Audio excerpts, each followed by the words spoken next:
YK TV ప్రేక్షకులందరికీ శుభోదయం. దినదర్శిని కార్యక్రమానికి స్వాగతం.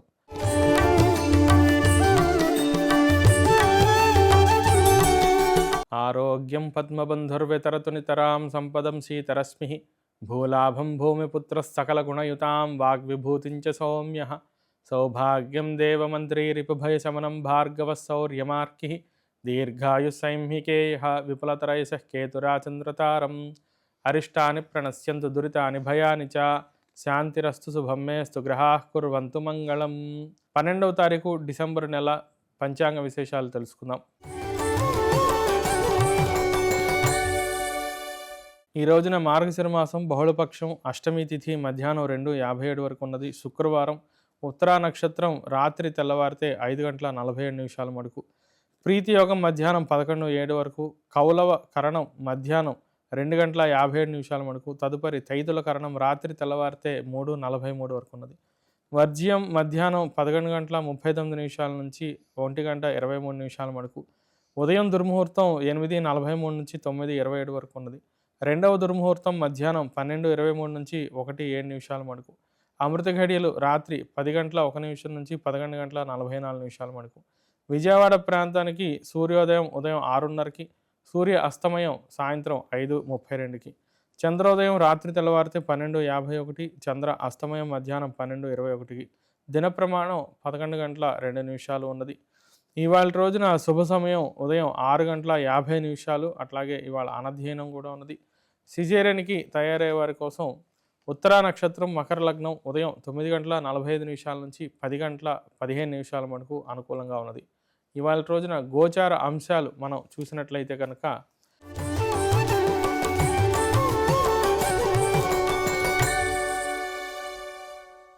మిథున రాశిలో గురు సంచారం, అట్లాగే సింహరాశిలో కేతువు చంద్ర సంచారం జరుగుతూ ఉన్నది.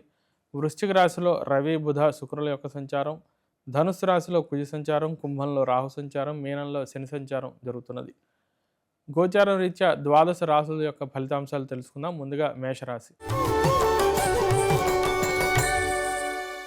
మేషరాశి వారికి లాభంలో రాహు సంచారం, అట్లాగే తృతీయంలో ఉన్నటువంటి గురు సంచారం వల్ల కొంత మిశ్రమ ఫలితాలు కనిపిస్తున్నాయి. అనుకున్న పనులు కొంత ఆటంకాలు వచ్చినప్పటికీ కూడా ప్రయత్నపూర్వకంగా ఇతరుల యొక్క సహకారం చేత వాటిని పూర్తి చేసుకుంటూ ఉంటారు.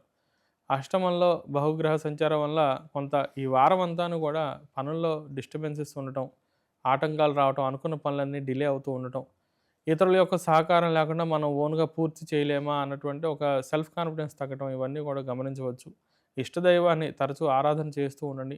పెద్దల యొక్క అభిప్రాయం, అట్లాగే మేధావుల వర్గం యొక్క అభిప్రాయం, ఎవరైనా తెలివైన వాళ్ళు ఏదైనా మంచి విషయం చెప్తే దాన్ని గ్రహించే ప్రయత్నం కూడా చేయండి. తదుపరి వృషభ రాశి.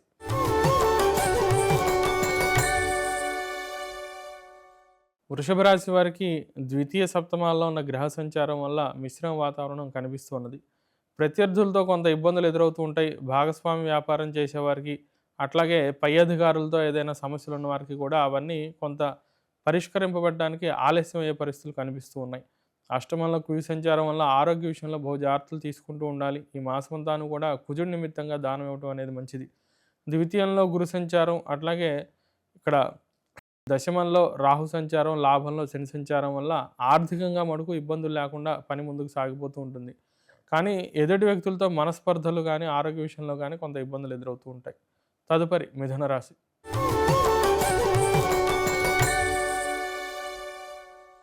మిథున రాశి వారికి తృతీయంలో చంద్రకేతువుల యొక్క సంచారం చాలా యోగదాయకంగా కనిపిస్తుంది. నూతన ఉద్యోగ వ్యాపార ప్రయత్నాలు, అట్లాగే వస్త్రధారణ, ఆభరణ కొనుగోలు, వాహన కొనుగోలు అన్ని విధాలను కూడా అనుకూలమైనటువంటి సమయం. కొత్త ప్రయత్నాలు చేసేవారికి పెద్దల యొక్క సహకారం లభించడం, మనసు ప్రశాంతంగా ఉండటం, అనుకున్న లక్ష్యాన్ని సాధించడానికి ప్రశాంతంగా ఆలోచన చేయటం, దానికి ఎటువంటి పరికరాలు కావాలి, ఎటువంటి మేధస్సు కావాలి, ఎవరు సహకారం కావాలి, అవన్నీ కూడా సేకరించి దాన్ని బట్టి పనిలో ముందుకెళ్ళడం అనేది చేస్తూ ఉంటారు. ఇతరుల సహకారంతో కొత్త కొత్త అవకాశాలు కూడా అందిపుచ్చుకుంటూ ఉంటారు. ఆర్థికంగా మంచి లాభాలు కూడా చూస్తూ ఉంటారు. సప్తమంలో కుజ సంచారం వల్ల మనకు కొంత దాంపత్య జీవితంలో ఇబ్బందులు ఎదురవుతూ ఉంటాయి. జాగ్రత్తగా వాటిని పరిష్కరించుకుంటూ ఉండాలి. తదుపరి కర్కాటక రాశి.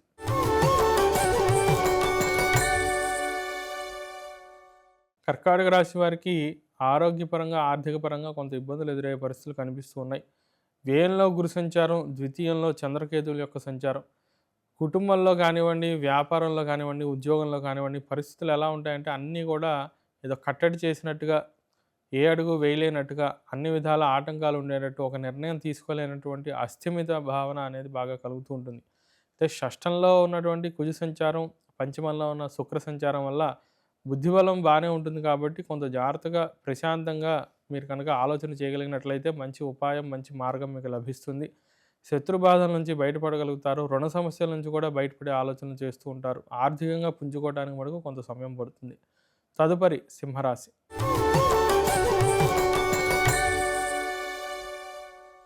సింహరాశి వారికి జన్మంలో చంద్రకేతువుల యొక్క సంచారం, లాభంలో గురు సంచారం వల్ల ఇవాళ రోజున అనుకున్న పనులన్నీ సునాయాసంగా పూర్తవుతూ ఉంటాయి. వ్యాపార లావాదేవీలు, స్పెక్యులేషన్ కానివ్వండి, అట్లాగే స్థిరాస్తి సంబంధ విషయాల్లో కూడా మంచి మార్పులు చేసుకుంటూ ఉంటారు. చతుర్థంలో శుక్ర సంచారం వల్ల గృహ సంబంధమైనటువంటి మార్పులు చేసుకుంటూ ఉంటారు. అవన్నీ కూడా ఆనందాన్ని కలిగిస్తూ ఉంటాయి. వ్యాపార లబ్ధి కనిపిస్తూ ఉన్నది. వాహన యోగం కూడా అనుకూలంగా ఉన్నది. తదుపరి కన్యా రాశి.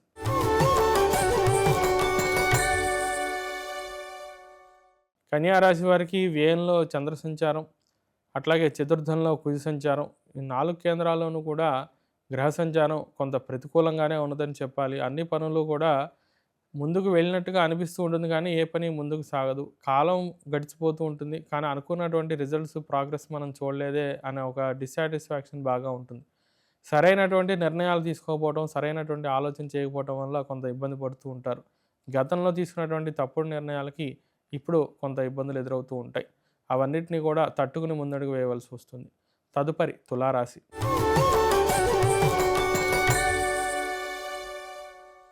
తులారాశి వారికి తృతీయ లాభ భాగ్యంలో షష్టంలో ఉన్న గ్రహ సంచారం అంతా కూడా చాలా యోగదాయకంగా ఉన్నది. అనుకున్న పనులన్నీ అనుకున్నటువంటి విధంగానే పూర్తి చేయగలుగుతారు. మీ లక్ష్యాన్ని సాధించగలుగుతారు. అన్ని పనుల్లోనూ కూడా కార్యజయం బాగా కనిపిస్తున్నది. కుటుంబ అభివృద్ధి చూస్తూ ఉంటారు. అట్లాగే వ్యాపారంలో కానివ్వండి, తోబుట్టువులతో ఉన్నటువంటి ఆస్తి తగాదాలే కానివ్వండి, అన్నీ కూడా పరిష్కరింపబడుతూ ఉంటాయి. రుణ సమస్యల నుంచి బయటపడతారు. ప్రయాణాలు చాలా లాభదాయకంగా ఉంటూ ఉంటాయి. కొత్త వ్యాపారాలు ప్రారంభించే ప్రయత్నాల్లో కూడా మంచి అనుకూలత కలుగుతున్నది. పెద్దల యొక్క సహకారం పూర్తి స్థాయిలో మీకు లభిస్తుంది. కుటుంబం యొక్క సహకారం కూడా బాగా లభిస్తూ ఉంటుంది.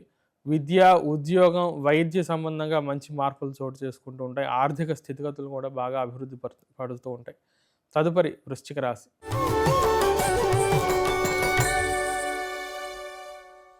వృశ్చిక రాశి వారికి జన్మంలో శుక్ర సంచారం, దశమంలో చంద్ర సంచారం అనుకూలంగా ఉండడం చేత ఉద్యోగ వ్యాపారంలో పనులన్నీ కూడా చాలా జాగ్రత్తగా చక్కబెట్టుకోగలుగుతూ ఉంటారు. ద్వితీయంలో కుజ సంచారం వల్ల మనకు కుటుంబ పరంగా కొంత ఇబ్బందులు ఎదురవుతూ ఉంటాయి. అట్లాగే ఆరోగ్య విషయంలో బహు జాగ్రత్తలు తీసుకుంటూ ఉండాలండి. ఈ అష్టమ గురు సంచార కాలం అంతా కూడా ఆరోగ్య విషయంలో జాగ్రత్తలు తీసుకోవడం, ఆహార నియమం పాటించడం, గురు నిమిత్తంగా గ్రహదానం ఇవ్వడం వల్ల మంచి శుభ ఫలితాలు కలుగుతాయి. తదుపరి ధనుసు రాశి.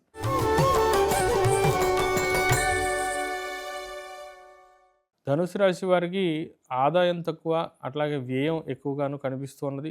అన్ని పనుల్లోనూ కూడా అధికంగా ఖర్చు పెట్టవలసి రావటం, అధికంగా ప్రయత్నించవలసి రావటం, కానీ అనుకున్నటువంటి రిజల్ట్స్ సరిగ్గా కనిపించకపోవడం అనేది జరుగుతుంది.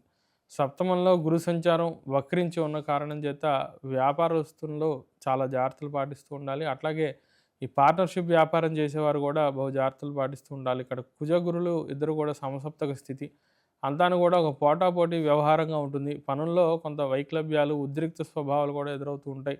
కొంత డిస్ప్యూట్స్ వచ్చే పరిస్థితులు కూడా కనిపిస్తూ ఉన్నాయి. వాటిని చాలా జాగ్రత్తగా హ్యాండిల్ చేస్తూ ఉండాలి. తదుపరి మకర రాశి.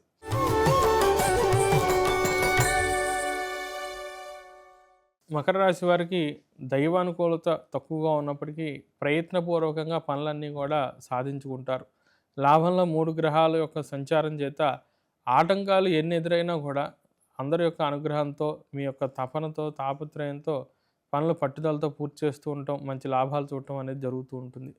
తదుపరి కుంభరాశి.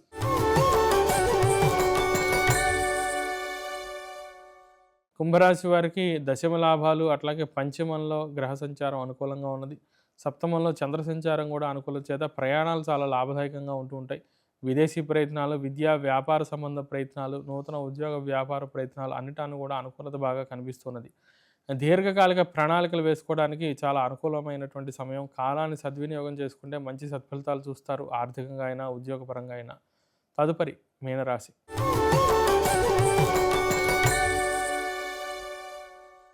మీనరాశి వారికి భాగ్యంలో శుక్ర సంచారం, అట్లాగే దశమంలో కుజ సంచారం, షష్టంలో చంద్ర సంచారం 3 కూడా చాలా అనుకూలంగా ఉంటూ ఉన్నాయి. ఈ అనుకూలమైనటువంటి సంచారం వల్ల రుణ సమస్యల నుంచి బయటపడగలగటం, ఉద్యోగంలో మంచి అభివృద్ధి సాధించడం, పెద్దల యొక్క అనుగ్రహం లభించడం అనేది జరుగుతుంది. పెద్దల యొక్క సహకారంతో, ఆర్థిక సహకారంతో మంచి స్థితిగతుల్లోకి వెళ్తూ ఉంటారు. ఫైనాన్స్ సంబంధం వ్యాపారస్తులకి, అట్లాగే మెడికల్ రంగం, రియల్ ఎస్టేట్ రంగం వ్యాపారస్తులకు కూడా అనుకూలత బాగా కనిపిస్తూ ఉన్నది. మళ్ళీ తిరిగి రేపటి దినదర్శిని కార్యక్రమంలో కలుసుకుందాం. అంతమటుకు సెలవు. స్వస్తి ప్రజాభ్య పరిపాలయంతాం న్యాయేన మార్గేణ మహిం మహిషాః. గోబ్రాహ్మణేభ్య శుభమస్తు నిత్యం. లోకాః సమస్తాః సుఖినో భవంతు. హరి ఓం తత్సత్.